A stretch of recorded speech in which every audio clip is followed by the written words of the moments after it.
Hey everyone, welcome back to the channel for another daily breakdown. Today is a brand new day, and we have some wild Tuesday, March 28 spoilers for the bold and the beautiful to dig into. Grab a coffee or whatever you need to get through this, because we have a lot of ground to cover, and honestly, some of these characters are testing my patience today. Let's jump right in. So, let's start with the biggest, most exhausting elephant in the room. Sheila Carter. We all know Sheila will never, ever give up on being a part of Finn and baby Hayes' lives. She just won't. It is literally not in her DNA to walk away and leave these people alone. And honestly, it is getting to the point where I am just screaming at my screen every time she pops up with that creepy smile. We've been covering this storyline for what feels like decades, right? And she never stops. She just never stops. She always thinks she can just force her way into this family, no matter how much trauma she has caused them. And the spoilers for Tuesday say that things could get really, really bad if Steffi rejects Sheila. I mean, what else is Steffi supposed to do? Welcome the woman who shot her and her husband in a dirty alleyway with open arms? Give her a key to the Cliff House? It's insane. Steffi has every single right in the world to reject Sheila. But we all know that when Sheila gets rejected, she gets dangerous. She gets that look in her eye, and suddenly people end up falling off balconies or getting poisoned or shot. What were the writers thinking, having Sheila still hovering around like this? Who actually believes this is going to end well? No one. But here is the part that really gets under my skin. Finn. Oh, Finn. I love the guy. I really do. But sometimes he is just so painfully naive it hurts to watch. Finn is insisting to Steffi that she and the kids are his absolute priority. He is promising her up and down that his loyalty is to her and their family. And maybe I'm being too harsh, but I just don't know if I fully believe him anymore. Okay, that sounded dramatic, but you get what I mean. He says the right words. He looks Steffi in the eye and promises to protect her. But then he turns around and gives Sheila this tiny sliver of hope. He looks at Sheila with those sad puppy dog eyes because deep down he just wants his mommy. It is a fatal flaw, and it is going to destroy his marriage if he isn't careful. Taylor is watching all of this unfold, and she is absolutely terrified. And she should be. Taylor is a world-renowned psychiatrist, even though she rarely acts like one lately, but she knows exactly how Sheila's mind works. Taylor still fears that Sheila is making actual progress with her son. And that progress, that is the most dangerous thing of all. Because if Sheila thinks she has a foot in the door, she will kick the whole door down. Taylor knows that this could put the entire family in grave danger. And let's not forget Taylor's own history with Sheila. Sheila shot her years ago. Taylor has PTSD from this woman. So when Taylor says the family is in danger, people need to listen. It just feels like this cycle is never going to end. Finn makes a promise. Steffi gets a false sense of security. Sheila pushes a boundary. Finn hesitates, and Steffi loses her mind. Wash, rinse, repeat. The fans on social media are so tired of Finn being the weak link here. We want to see him stand up, look Sheila in the eye, and tell her to go straight to hell. But he can't do it.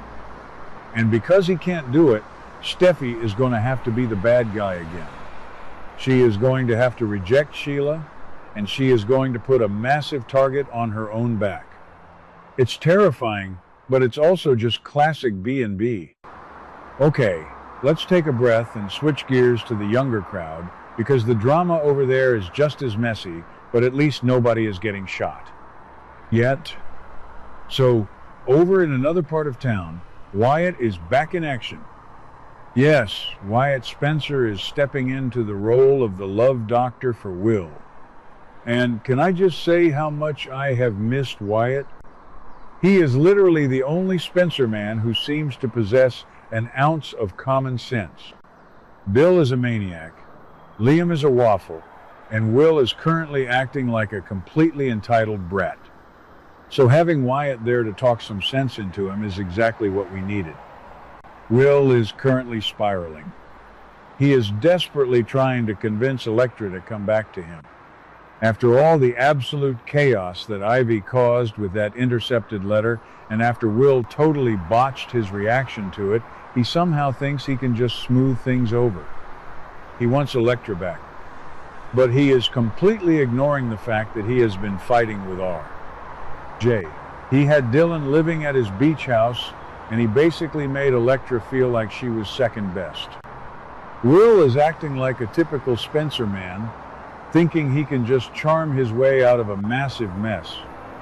But Wyatt is not having it. Wyatt, by some miracle, manages to give Will a harsh, brutal reality check. He basically looks at Will and tells him that this is not going to happen. The shock on Will's face is going to be priceless, I bet. Wyatt is forcing Will to face a harsh reality.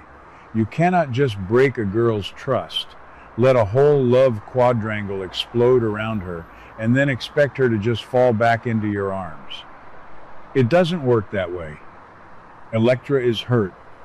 She is confused, and frankly, she has R.J. Forrester breathing down her neck, kissing her hands, and telling her she's a genius. Why would she go back to the mess with Will right now? I mean, let's be real. Will needs this wake-up call. He has been acting so arrogant lately, getting into physical scuffles with RJ at Forrester Creations like a couple of schoolboys. It's embarrassing. Wyatt has been through the ringer with love triangles. Wyatt knows what it's like to fight with his own brother over a woman. He knows the toll it takes. So when Wyatt tells Will to back off and accept that it's over, he is speaking from deep, painful experience. Wyatt is basically trying to save Will from becoming just like Liam. And for that, Wyatt deserves a medal. But Will actually listen? Probably not. He's a Spencer. They are stubborn as mules. He is going to take this harsh reality check from Wyatt. He's going to process it for about 5 seconds, and then he is probably going to go do something stupid. Because that is what these characters do. They never take the good advice. They always have to learn the hard way. But at least Wyatt tried. At least somebody said the words out loud. Elektra is slipping away, and Will needs to figure out how to live with that instead of trying to force something that is already broken. Honestly, looking at both of these storylines, it's just a lot of people refusing to accept reality. Sheila refuses to accept that she is a monster who doesn't deserve a family. Finn refuses to accept that his mother is a lost cause. Will refuses to accept that he ruined his chances with Elektra. It is just a whole lot of delusion going around Los Angeles right now. And as a viewer who has been covering this show for a while, it is exhausting. But it is also why we can't look away. The train wreck is just too compelling. I just hope Steffi stays safe. I hope Taylor can get through to Finn before it's too late. And I hope Will actually takes Wyatt's advice and leaves Alexa Victra alone for 5 minutes so the girl can breathe. But knowing the writers, they are just going to ramp up the drama even more. We are heading toward May sweep soon, after all. The tension is building. The stakes are getting higher. And I have a feeling this Sheila situation is going to explode in a way none of us are ready for. And as for Will and Elektra, that love quadrangle with RJ and Dylan is far from over. It's going to get so much messier before it gets better. And speaking of messy, let's just take a second to talk about RJ in all of this. While Will is getting this harsh reality check from Wyatt, RJ is probably somewhere gloating. RJ has been channeling some serious Massimo Marone energy lately, hasn't he? He is aggressive, he is arrogant, and he is determined to show Elektra that she deserves better than a Spencer. Which, okay, maybe she does, but RJ isn't exactly a prize right now either. He is using Elektra's vulnerability to his advantage. So Will is sitting there, heartbroken and shocked by Wyatt's truth bomb, while his rival is swooping in. It's brutal. It really is. But it's the law of the jungle at Forrester Creations. And let's circle back to Taylor for a second. Poor Taylor. She is trying so hard to move forward with Deacon, trying to build a life and find some happiness, but she is constantly being pulled back into the Sheila nightmare. It's like she can never truly escape. She knows that Sheila is out there, lurking, plotting, and trying to manipulate Finn. Taylor is trying to be a good mother to Steffi and a good grandmother to Hayes, but the anxiety must be overwhelming. How do you sleep at night knowing Sheila Carter is obsessed with your family? You don't. You just don't. So, yeah, Tuesday's episode is going to be a heavy one. We've got the emotional weight of Finn's promises and Steffi's fears colliding with the harsh, cold reality of Will's failed romance. It is a lot to process. Sometimes I wonder why we get so invested in these characters when they just keep making the same mistakes over and over again. But then Wyatt comes on screen and delivers a perfect line, where Steffi gives that fierce, protective glare, and I remember why I love this show. It's a complete mess, but it's our mess. Let me know what you guys think in the comments. Do you think Finn is actually going to stay loyal to Steffi, or is Sheila going to break him down? And do you think Will is really going to give up on Elektra after Wyatt's harsh advice? I want to hear all your theories, because honestly, my brain is fried from trying to figure out what these people are going to do next. What do you guys think about today's drama? Let me know your thoughts in the comments below. Don't forget to like and subscribe for your daily dose of bold and beautiful news. See you in the next video.